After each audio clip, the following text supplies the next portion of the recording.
Por que o senhor apontou erros na sentença e quais são de forma simplificada para as pessoas? Bom, em primeiro lugar, é bem evidente que é uma sentença muito frágil. Aliás, eu tenho conversado com juízes de várias instâncias do país inteiro, informalmente, e há uma ampla maioria que considera realmente que a sentença não analisou bem as provas dos autos. Ela, em primeiro lugar, forçou o conceito de corrupção passiva, contrariando a jurisprudência dominante, que diz que é preciso que haja uma relação clara entre uma vantagem indevida e um ato praticado. Porque esta é a corrupção segundo a lei.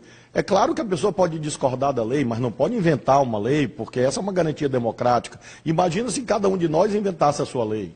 A vida seria inviável. Se cada um achasse que vai dirigir no trânsito de acordo com a sua cabeça.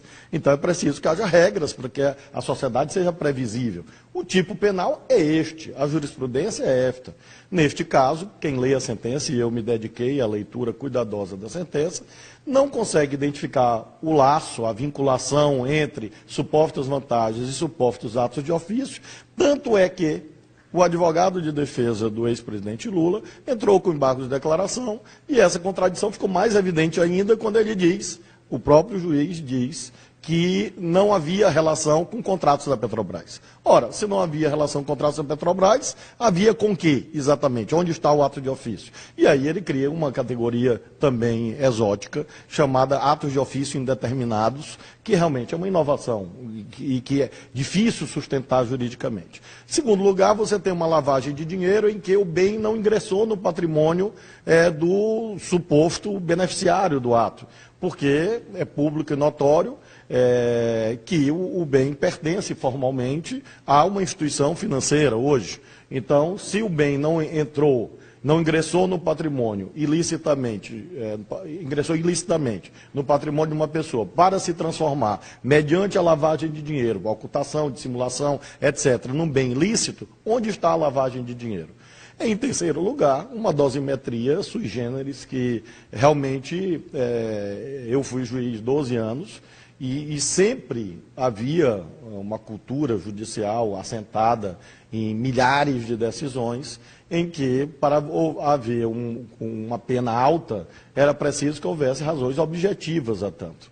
E basta ler a sentença, a parte da dosimetria chamada, que é o cálculo da pena, e ver que não havia nenhuma razão para aquela pena, a não ser exatamente uma ansiedade de fato punir. E punir no tempo que considera, não o tempo do processo, o tempo das formalidades, mas um tempo que está claramente vinculado ao calendário eleitoral. E esse é outro grave erro, isso é inadmissível, porque, repito, são instâncias diferentes de poder, que devem atuar de modo diverso. Essa é a essência da tripartição funcional do Estado. Ora, se o Judiciário e o Ministério Público passam a atuar segundo o instrumental próprio da política, e no tempo que não é o tempo do processo, juridicamente falando, ela perde a sua razão de ser e perde a sua legitimidade. Tenho dito aos meus ex-colegas, com muito respeito, a causa é nobre, mas os fins não justificam os meios. Eu queria emendar, porque as pessoas não estão entendendo exatamente, governador, qual que é a importância de existir uma relação desse caso em específico com a Petrobras para essa sentença ser válida. Eu gostaria que o senhor explicasse, o senhor como juiz de direito, explicasse a importância da conexão do caso do Triplex com a Petrobras para ver essa legitimidade do Moro no julgamento. São duas questões. A primeira, a acusação foi esta.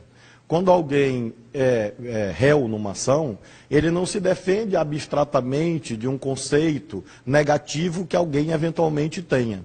Ele se defende de uma acusação determinada. A acusação formulada pelo Ministério Público foi esta.